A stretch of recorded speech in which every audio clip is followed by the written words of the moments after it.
ಇತ್ತೀಚೆಗೆ ಯುವಕರು ಹುಟ್ಟುಹಬ್ಬ ಆಚರಣೆ ಮಾಡೋದು ಈ ಪಾಶ್ಚಿಮಾತ್ಯ ಸಂಸ್ಕೃತಿಯನ್ನು ಅಳವಡಿಸಿಕೊಂಡು ದೀಪ ಹಚ್ಚಿ ಕೇಕ್ ಕಟ್ ಮಾಡಿ ಮತ್ತು ಅದರ ಜೊತೆಗೆ ಸಾಕಷ್ಟು ಈ ಫಾಗಿಂಗ್ ಇದೆಲ್ಲ ಮಾಡಿ ಅವಾಂತರಗಳನ್ನು ಎದುರಿಸೋ ಸಂದರ್ಭದೊಳಗೆ ನಮ್ಮ ಕ್ಷೇತ್ರದ ಜನಪ್ರಿಯ ಮಾಜಿ ಶಾಸಕರಾದ ಸಿರಾಜ್ ಶೇಖ್ ಅವರ ಚಿರಂಜೀವಿ ಹಫೀಜ್ ಶೇಖ್ ಅವರು 32ನೇ ಹುಟ್ಟುಹಬ್ಬ ಆಚರಣೆ ಮಾಡೋದ್ರ ಮುಖಾಂತರ ಅದು ಹುಟ್ಟುಹಬ್ಬ ಅಂತ ಅಷ್ಟಕ್ಕೆ ಸೀಮಿತ ಅಲ್ಲದೆ ಜನಸಾಮಾನ್ಯರಿಗೆ ಆರೋಗ್ಯ ದೃಷ್ಟಿಯಿಂದ ಹೃದಯ ಶಸ್ತ್ರಚಿಕಿತ್ಸಾ ಶಿಬಿರವನ್ನು ಆಯೋಜನೆ ಮಾಡ್ಯಾರ. ಅವರು ಹುಟ್ಟುಹಬ್ಬದ ಜೊತೆಗೆ ಶೈಕ್ಷಣಿಕವಾಗಿ, ಧಾರ್ಮಿಕವಾಗಿ, ಸಾಮಾಜಿಕವಾಗಿ ಜನಸಾಮಾನ್ಯರಿಗೆ ಸ್ಪಂದಿಸ್ತಕ್ಕಂಥ ಕೆಲಸವನ್ನು ಹಫೀಜ್ ಶೇಖ್ ಅವರು ಮಾಡ್ತಿದ್ದಾರೆ.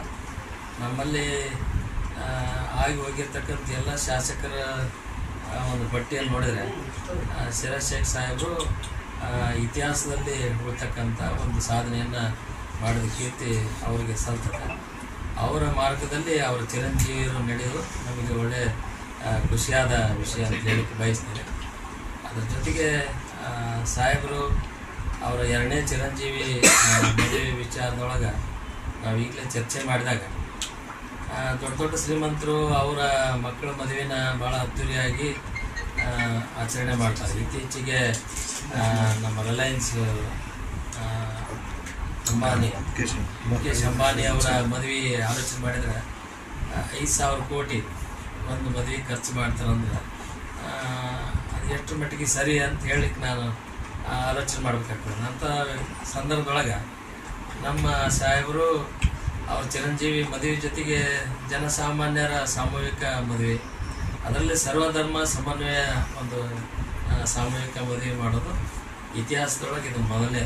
ಒಬ್ಬ ಮಾಜಿ ಶಾಸಕರಾಗಿ ಅವರವರ ಮಕ್ಕಳು, ಅವರವ್ರ ವಂಶ, ಅವರ ನಂತರದ ಬಗ್ಗೆ ಚಿಂತನೆ ಮಾಡ್ತಕ್ಕಂಥ ಇಂಥ ಸಂದರ್ಭದೊಳಗೆ ಜನಸಾಮಾನ್ಯರಿಗೆ ಅನುಕೂಲ ಆಗಲಿ ಅಂತೇಳಿ ಸಾಮೂಹಿಕ ಮದುವೆ ಮಾಡೋದ್ರ ಜೊತೆಗೆ ಅವರು ತಮ್ಮ ಮಕ್ಕಳಿಗೆ ಏನು ಮದುವೆ ಸಂದರ್ಭದಲ್ಲಿ ಉಡುಗೊರೆ ಕೊಡ್ತಾರೋ ಆ ಉಡುಗೊರೆಯನ್ನು ಎಲ್ಲ ಸಾಮೂಹಿಕ ಮದುವೆಯೊಳಗೆ ಭಾಗವಹಿಸಿದ ಎಲ್ಲ ವಧುವರರಿಗೆ ಇವರು ನಮ್ಮ ಮಕ್ಕಳು ಅನ್ನೋ ವಿಶಾಲ ಮನೋಭಾವನೆ ಇಟ್ಟುಕೊಂಡು ಉಡುಗೊರೆ ಕೊಡ್ತಕ್ಕಂಥದ್ದು ಒಂದು ಹೊಸ ಮೈಲುಗಲ್ಲನ್ನು ಸ್ಥಾಪನೆ ಮಾಡಿದ ಕೀರ್ತಿ ಸಾಹೇಬರಿಗೆ ಸಂತತೆ.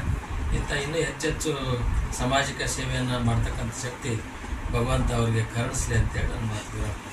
ಸ್ವಾಮೀಜಿಗಳು ಯಾರಾದರೂ ಬರುವಂಥವ್ರು ಸ್ವಲ್ಪ ಹೆಸರು ಹೇಳ್ತೀರಾ? ಅವರು ಸರ್ವಧರ್ಮ ಸಮನ್ವಯಕ್ಕೆ ಪೂರಕವಾಗಿ ಯಾರು ಚೆನ್ನಾಗಿ ಆಶೀರ್ವಚನೆ ಮಾಡ್ತಾರೋ ಅಲ್ಲಿ ಮುಸ್ಲಿಮ್ಸ್ ಗುರುಗಳು ಇರ್ಬೋದು, ಹಿಂದೂ ಗುರುಗಳು ಇರ್ಬೋದು, ಅಲ್ಲಿ ಯಾರೇ ಆಶೀರ್ವಚನೆ ಮಾಡಿದ್ರು ಎಲ್ಲ ಧರ್ಮದವರಿಗೆ ಸ್ವಾಗತ ಆಗ್ತಕ್ಕಂಥ ಗುರುಗಳನ್ನು ಕರೆಸಿ ಮಾಡಬೇಕಂತ ಸಾಹೇಬರು ಸಂಕಲ್ಪ ಮಾಡ್ಯಾರ. ಆ ಪೂರಕವಾಗಿ ಕಾರ್ಯಕ್ರಮ ನಡೀತೈತೆ ಅಂತ ಹೇಳಿ ಬಯಸ್ತೀನಿ.